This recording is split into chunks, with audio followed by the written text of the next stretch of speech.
दिला दीजिए।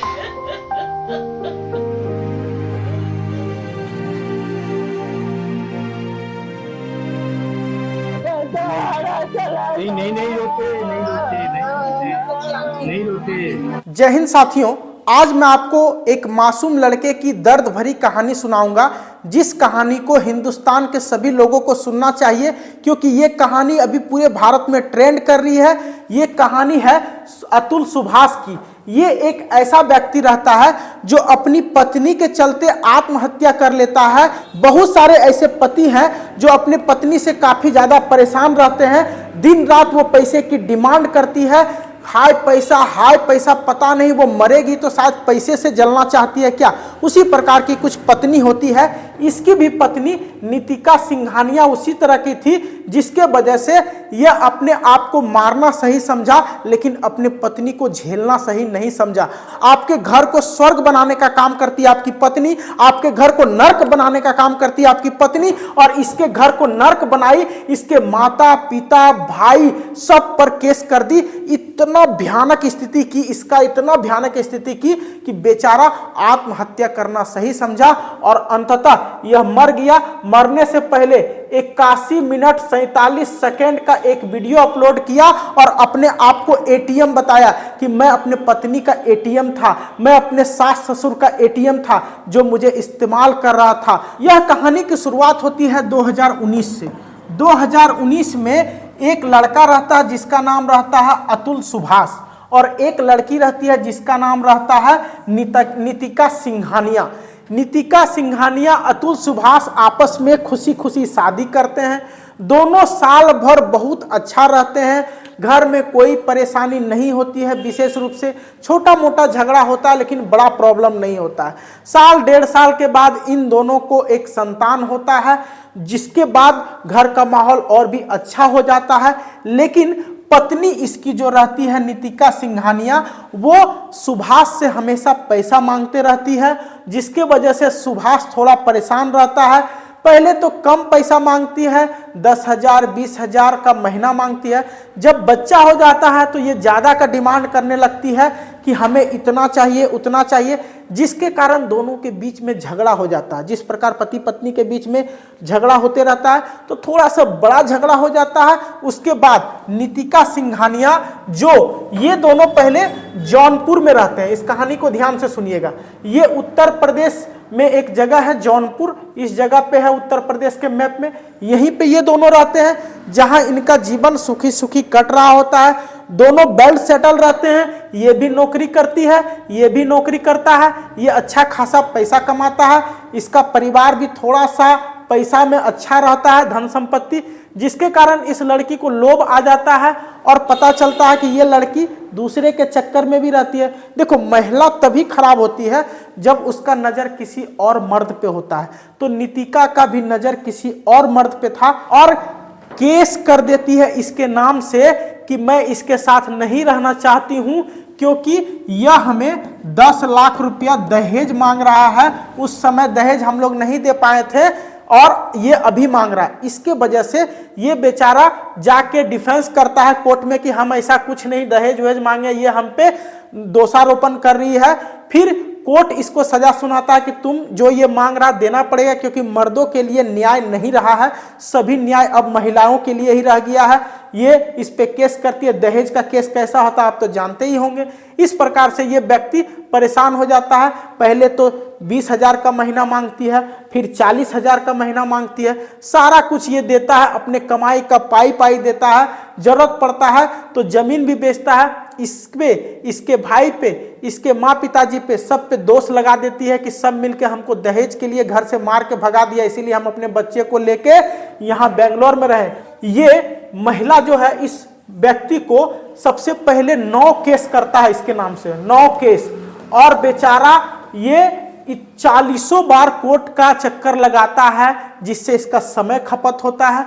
ये अपने काम पे कंसंट्रेट नहीं कर पाता है, पत्नी छोड़ के भाग जाती है, बच्चे को लेके चले जाती है, और ये बेचारा हमेशा दिन रात टेंशन में रहता है कि पैसा कैसे देंगे। इस लड़की को इसके धन संपत्ति पे भी लालच आ जाता है और ये तंग आकर कहता है कि इस तरह से कहोगी तो हम आत्महत्या कर लेंगे। उसके बाद ये बोलती है कि ठीक है आत्महत्या कर लो। इसकी माँ पिताजी जो रहती है, इसका सास ससुर, वो भी बार बार जब आता है तो इसको एक ही चीज बोलता है, तुम मरा नहीं रे, तुम आत्महत्या नहीं किया, जल्दी आत्महत्या करिए दामाद जी, ताकि इस लड़की और इसके माता पिता के द्वारा इसकी सारी संपत्ति को ले लिया जाए। इसके माँ पिताजी भाई को भी फंसा देता है ये मिलके। उसके बाद यह जब केस कोर्ट में जाता है तो कोर्ट के अंदर हमेशा इस लड़की को ही सपोर्ट किया जाता है, क्योंकि ये लड़की इससे बहुत ज्यादा पैसा खाती है। नितिका सुभाष से बहुत ज्यादा पैसा खाती है और ये इधर से पैसा खाती है और पैसा देते जाती है जज साहब को। एक महिला जज रहती है जो बार बार इसको मदद करती है, हेल्प करती है और इसको फंसाते जाते हैं। ये बेचारा इतना बुरी तरीके से फंस जाता, इतना बुरी तरीके से फंस जाता। अभी हम आपको पूरा डिटेल दिखाएंगे सबूत के साथ कैसा फंसता है। पूरी कहानी को डिटेल में बताने के लिए थोड़ा सा हम कुछ नोट्स लिए हैं, जिस नोट्स के जरिए हम आपको बताएंगे कि आखिर में मर्दों के साथ क्या होता है। पूरी कहानी को जानिए, ठीक है। देखिए, अतुल सुभाष की शादी जौनपुर की नितिका सिंघानिया से हुई थी, जैसा कि हमने आपको बताया। शादी के कुछ साल बाद ही नितिका बेंगलोर से जौनपुर आ गई। पहले बेंगलोर में रहती थी, बेंगलोर से कहां आ गई? जौनपुर आ गई, उत्तर प्रदेश की जौनपुर। और पति अतुल सुभाष के खिलाफ दहेज उत्पीड़न, घरेलू हिंसा, हत्या के प्रयास समेत 9 केस दर्ज करवा दिए थे। यानी कि ये जो महिला है वो अपने पति के खिलाफ 9 केस दर्ज कर देती है। और वो केस क्या क्या रहता है, ध्यान से सुनिए। एक महिला चाहे तो कुछ भी कर सकती है, क्योंकि कोर्ट और प्रशासन उसी का बात हमेशा मानता है। पुरुष को कभी भी महिला से ऊपर नहीं मानता है और हर चीज में पुरुष ही दोषी हो जाता है। उसी तरह का हुआ था।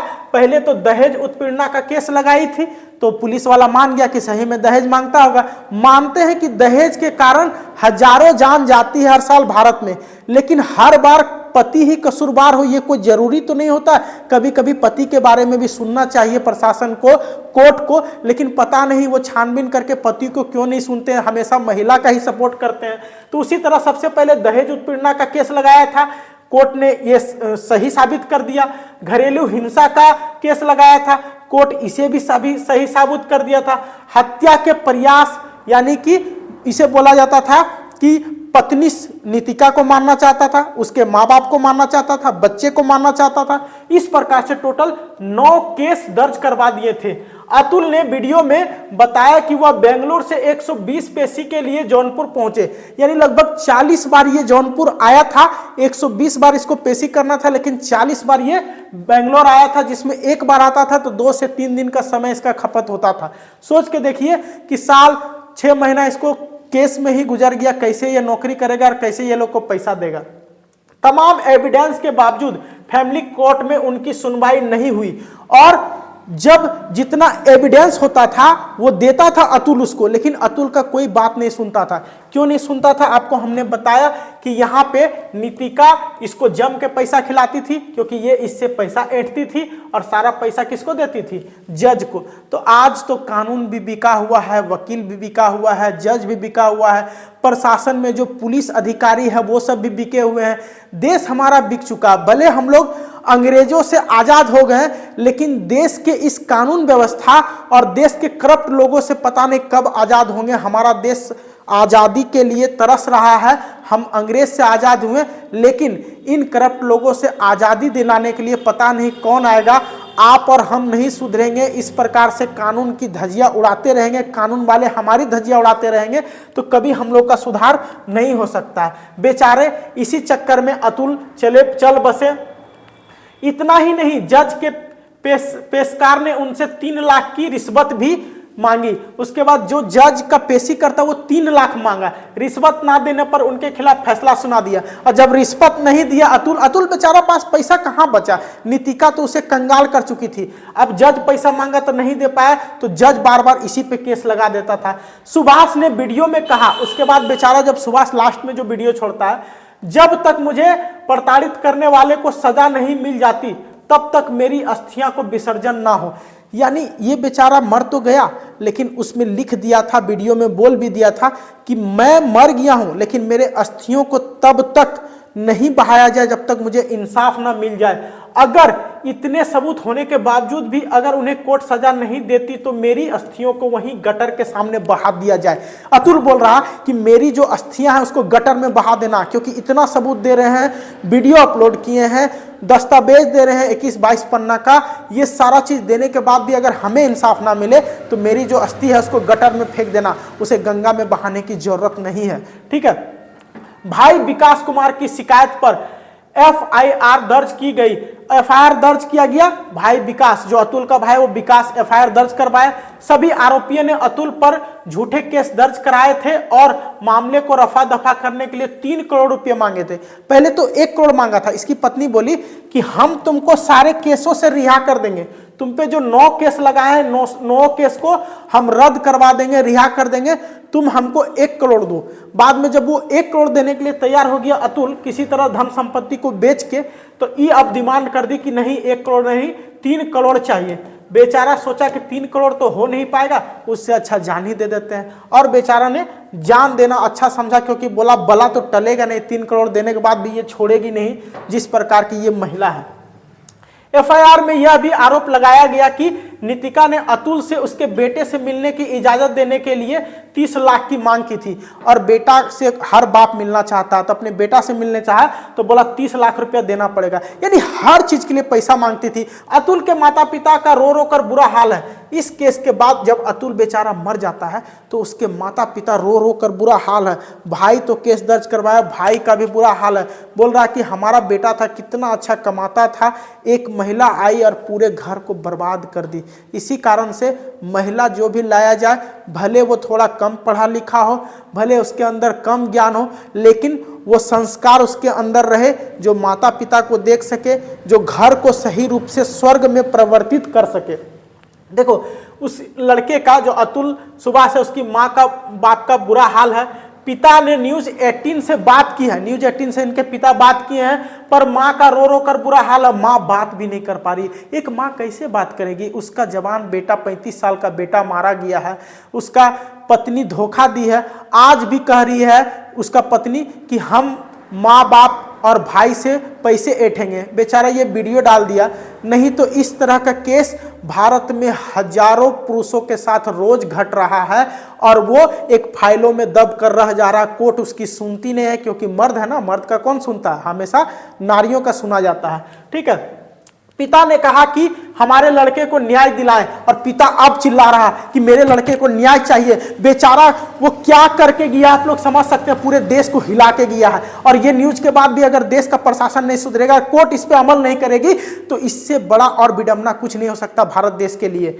आप देख सकते हैं जज ने गलत धाराएं लगाए, जज को भी सजा मिलना चाहिए। इस जज को सिर्फ इसको रेस्ट्रिकेट नहीं करना चाहिए, बाकी इसको ऐसी सजा देनी चाहिए कि कोई भी फैसला सुनाने से पहले एक बार कानून को याद करे और एक बार इंसाफ को जरूर याद करें। ठीक है। लेकिन हमारे बच्चे की बात को नहीं माना, और बोल रहा जज भी इस पे गलत धारा लगाया था अतुल पे, और उसकी बात को नहीं माना। पूरे परिवार पे ऐसी धाराएं लगाए कि हम कोर्ट के चक्कर काटते परेशान हो गए। माँ बाप, भाई, अतुल सब कोर्ट का चक्कर लगा रहा था, सबको फंसा दिया।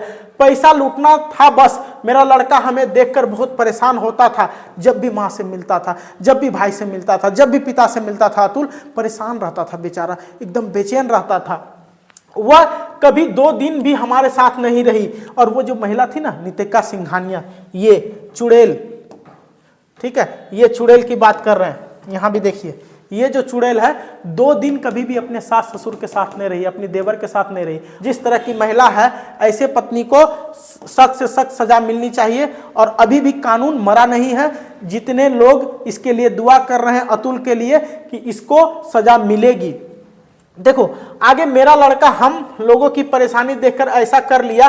कानून व्यवस्था इतनी गंदी है कि मैं बात नहीं कर सकता, मैं बता नहीं सकता। एक सवाल छोड़कर गया है कि कम से कम कानून व्यवस्था सुधर जाए। देखो इसे इंसाफ मिले चाहे नहीं मिले, देखो इसका माता पिता कितना बड़े दिल के हैं, और ये अतुल भी कितना बड़ा दिल का, कि हमें इंसाफ मिले चाहे नहीं मिले, कानून व्यवस्था देश का सुधरना चाहिए, मतलब सुधरना चाहिए।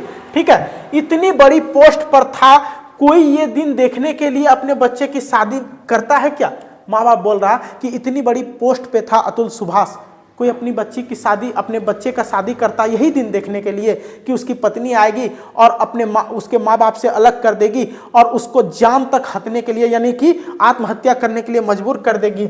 हम लोगों को कभी पोते से मिलने नहीं दिया गया, और पता है जब नीतिका और सुभाष का बच्चा हुआ उससे कभी मिलने नहीं दी ये चुड़ैल, ये जो चुड़ैल है ये कभी मिलने भी नहीं दी अपने सास ससुर को, अपने पोता से मतलब उसके पोता से मिलने नहीं दी। आप सोच के दे सकते हैं कि एक महिला, बार बार हम बोल रहे हैं, एक महिला अगर खराब आ गई तो पूरे घर को नरसंहार कर देती है, उसके घर के हर एक सदस्य को परेशान कर देती है, और यही की थी नीतिका। तो नीतिका को सजा मिलनी चाहिए, नीतिका का पूरे परिवार को सजा मिलनी चाहिए, अतुल को इंसाफ मिलना चाहिए। अतुल का जो अस्थि है वो तभी गंगा में प्रवाह होगा जब इसको इंसाफ मिलेगा, और इनको इंसाफ दिलाने के लिए भारत का प्रत्येक लोगों को आगे आना होगा।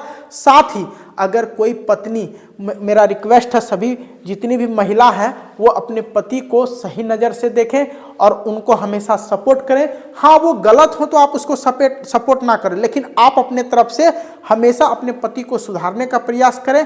और आपका पति अगर बढ़िया है, लाचार है, मासूम है, बेचारा है, सीधा साधा है तो उसे परेशान ना करें। वैसे भी देश का रीत बन चुका है कि जो सीधा साधा है उसको हमेशा गधा बनाया जाता है, उसको हमेशा परेशान किया जाता है।